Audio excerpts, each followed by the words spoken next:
All right, guys, so here it is. The Mac Tools MB75 10 drawer toolbox, rolling toolbox. So yeah, let's kind of get right into it. So you guys, if you saw the previous video, you would have seen how bad of a condition this box was in.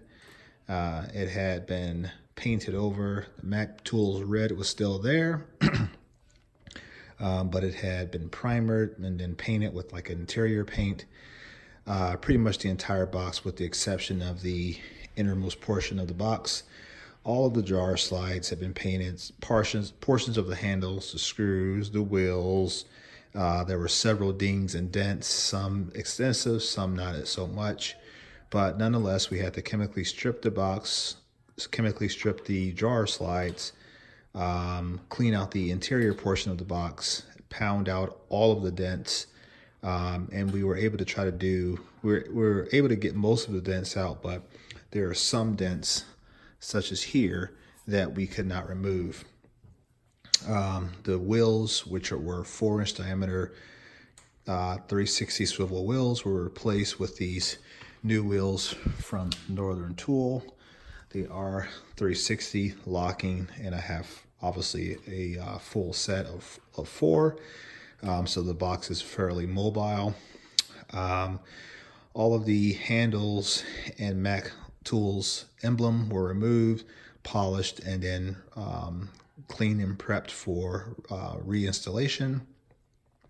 The jar slides themselves were removed from the box, and then we chemically, like I said, we chemically stripped them, removed all of the excess overspray paint, and then lubricated them to be used. Let's see here.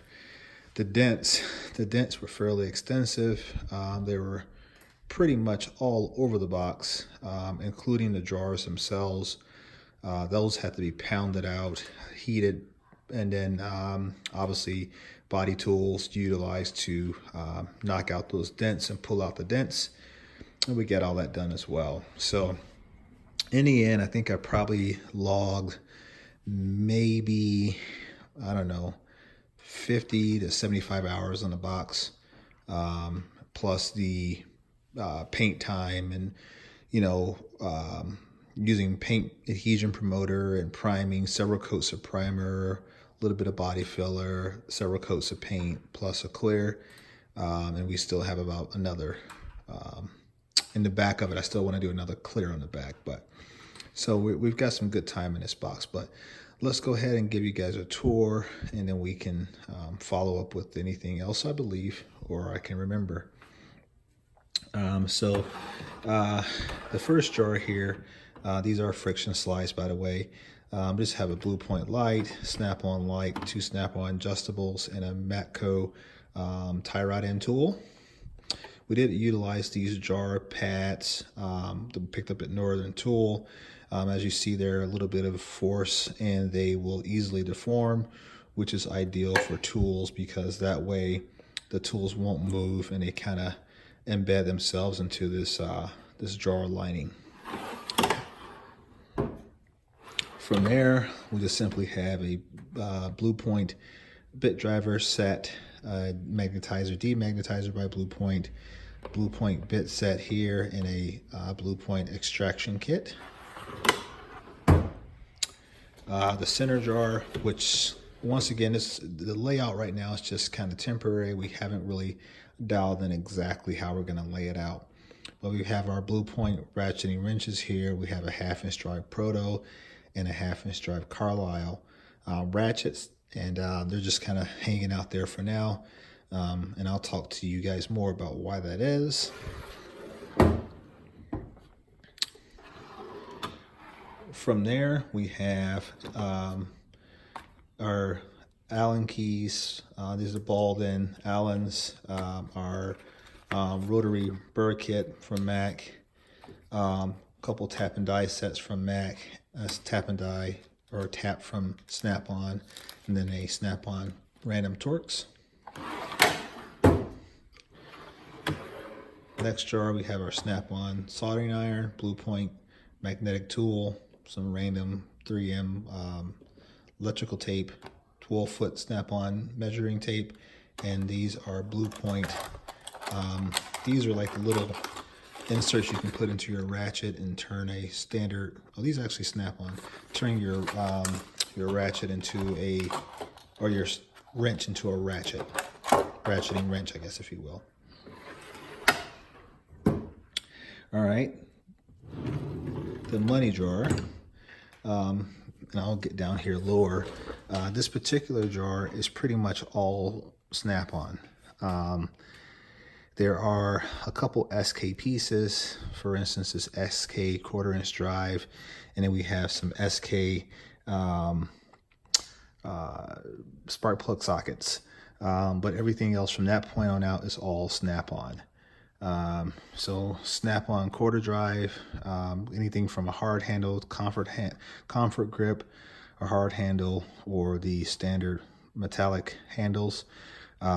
We do have one random 1/2-inch drive snap-on ratchet because the way the jar is laid out, there's really no other place to put it, and I only have one. These are all 3/8 drive, various eras, anything from, I don't know, the 60s, 70s, all the way up into, you know, I don't know, 2018, 2019, really. But we have the roto heads, we have the stubbies, we have the spark plug or angled or bent ratchets, we have flex heads, we have locking flex heads, we have just simply long, extra long ratchets, FFL 80s, you name it, we've got it. We have our picks and a couple small screwdrivers here. We have some Torx that are snap-on. We have more picks and more screwdrivers, but these are the hard handle versus the instinct handles. We have our snap-on extensions. The only snap-on wrench that I have, which is this 10mm, and I guess probably the only one that you really need. But yeah, this tire jar, with the exception of those with the exception of the 3 tools that are SK, everything else is snap-on.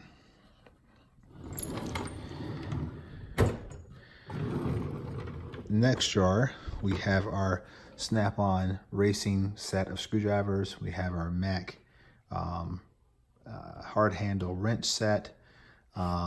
We have a couple snap-on cabinet screwdrivers. We have a long 1/2-inch drive Matco ratchet, the 88 tooth. We also have, way in the back there, you can't see it, but that's a snap-on breaker bar. We have various sets of ratcheting screwdrivers. I've not seen very many people that has this one here, but we do have this clear handle one, which is pretty neat. I've not seen very many of those. And then my favorite ratcheting one, Chicago Bears. It is a snap-on, and the reason why is because I'm from that area originally, although I reside in Fort Wayne now. Indiana. We have a couple more of those. This is a set here, and a couple small pocket screwdrivers from like Matco and Snap-on. So this is right now is kind of like a screwdriver ratchet / wrench jar. As you see, there's a dent there that I couldn't quite get out without creating more damage, but that's fine. It shows some character. It is an old box, and I was not too terribly upset about that. You guys seen the 2-piece hose removal installer set. We've got those in here. Blue Point bit set, a set of snap-on hex, T-handle hex, the Mac tool scraper set, the Blue Point ratchet buddy set, and this jar is going to be changing at some point in time. There will be more items to be added to this, but right now that's what's in this current jar.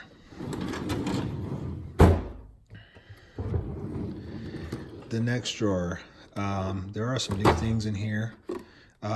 So we have our GP. I'll open these up. Our Great Pneumatic 12-point set here, or 6-point set, but they're SAE. These are GP sockets. Ordered these in accident. I was trying to order a metric set, and got the SAE instead. So I think the error was on my behalf. So that being said, I'm going to keep them. We have our snap-on short SAE set, ranging from 3/8 to, I believe it is 1 inch. Let's see here. Yep, 1 inch. And then we have our deeps, which range from 1/2 inch to probably 1 1/4. Oh, 1/2 inch to 1 inch. These are snap-on, of course. We have our Blue Power Cornwell set of swivels. These are metric, full set, ranging from, I think it is a 5. Let's see here. What is the size here? It's an 8, and ranging from 8 all the way up to 24. That's Cornwell. We have a set of gray pneumatic 1/4 inch drive impact sockets. Just pick these up. Okay.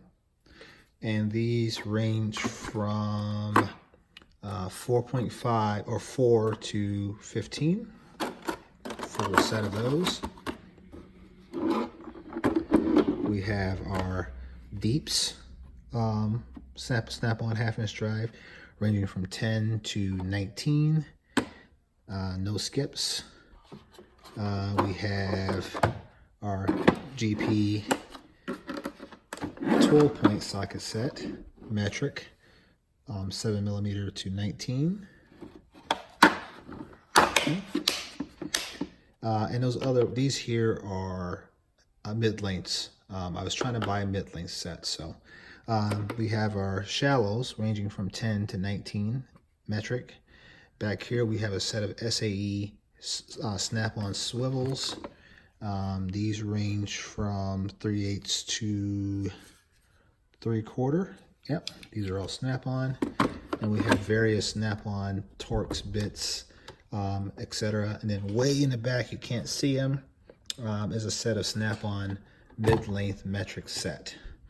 And we'll talk about some obvious issues with utilizing a small vintage box such as this one here for modern tools as it relates to storage. And then our last drawer here, which is our heaviest, we have this old set of SK sockets with the original cardboard display carton. We're trying to fill these out and get the proper era sockets in here, but I'm going to keep the box. I thought that was pretty cool. We have our full set of, and I mean a complete full set of Proto Challenger 12-point sockets. I mean, it ranges from like 3/8 all the way up to 1 9/16 or something like that. And these are all of that. I do have some random SK sockets in there as well. Some of these 6-points are like the SKs, but this is a 1/2 inch. It goes from 1/2 inch all the way up to 3/4 inch set. So that's a pretty big set, pretty extensive. We have our Craftsman 3/8 drive torque wrench, and we have a Mac 1/2 inch drive torque wrench. This is in inch pounds. This is in foot pounds. We have our snap-on impact hammer. We have a Ingersoll Rand die grinder. Our snap-on 1/2 inch drive impact. This is like IM51, I believe it is, IM51A. It's older, but it does work really well. We did put a new kit in there, so it pounds really hard. A couple 3-inch drive or 3/4 inch drives extensions. We do have a breaker bars 3/4 inch drive. We have the snap-on, it's old Craftsman 3/8 drive impact wrench or impact gun. Still trying to figure out if this actually works. Bought that at a garage sale. I have some concerns that it's not working. And let's do my Cobalt brushless 3/8 drive in here. That's my daily workhorse there. Then a couple more extensions that are all Proto Challenger as well. So this drawer here is just kind of my, the random tools that I probably won't use very often, but I wanted them all in this box. So the whole purpose of this box here was to restore something that was old. I don't know if you want to call it a restoration per se, but revitalize something that was old, put it to use. And when you have an old box like this and you're trying to utilize it for like current use, when you have a lot of tools like I do, and I don't really have a whole lot, but when you have even the amount that I do have, you can't lay it out like you traditionally would. So you have to kind of be very clever and kind of lay the box out how it's going to work best. This box here, the weight of some of the tools is a little bit excessive in some of the drawers, but nonetheless, it's very heavy gauge metal. It seems to be supporting it fairly well. And you guys will notice that I did not have any wrenches in there. Here's my wrench set. These are the Craftsman USA, which I was told were made by SK. And then I have a couple random like gear wrench or cold bolts up here as well to kind of round out the set. They're just there right now because I'm checking out these Ernst wrench rails, which I love right now. I'm just kind of sitting up there. But yeah, that's the one issue I have with this box. Great as a tool cart, not as a toolbox. So if you're going to get one of these, I would be more inclined to use it as a traditional tool cart, where you don't have as many tools as I have in there. You're not really concerned about placement per se, but rather just making sure you have some of your commonly used items. But when you're talking about long-term storage, this is probably not the best box for you. Running into another challenge with respect to my existing Craftsman small box. I'm steadily acquiring more sockets, and as that goes on, this is becoming obsolete as well.